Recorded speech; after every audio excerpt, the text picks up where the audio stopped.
10 സ്വലാത്തില്ല. ആ സ്വലാത്ത് നീ ഡെയിലി കൊണ്ട് നടക്കുന്നുണ്ടോ? കളവ് പറയാത്ത നേതാവിന്റെ നാവിലൂടെ വരുന്നു, ഞാൻ ഓനിക്ക് ശുപാർശ ചെയ്യും. അല്ലാഹ് ഉണ്ടെന്ന് പഠിപ്പിച്ച തങ്ങളാ പറയണത്, ഞാൻ ഓനിക്ക് ശുപാർശ ചെയ്യും. തൊബ്രാനി ഇമാം റിപ്പോർട്ട് ചെയ്യുന്ന ഹദീസാണ്. അതിനെ വ്യാഖ്യാനം ചെയ്യുന്ന മഹാന്മാര് പറയുന്നുണ്ട്, അയാൾ ഈമാനോടെ മരിക്കുന്നല്ലേ അതിന്റെ അർത്ഥം,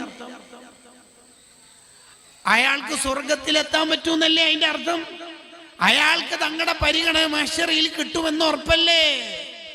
സ്വലാത്തല്ലേ അയാൾ മുറുകെ പിടിച്ചിരിക്കുന്നത്. അയാൾ രാവിലെയും വൈകുന്നേരവും എപ്പോഴും 10 വീതം സ്വലാത്ത് ചൊല്ലുന്ന മോനാണ്, മോളാണ്.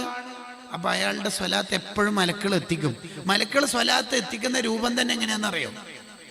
യുസല്ലി അലൈക ഫുലാൻ ബിൻ ഫുലാൻ,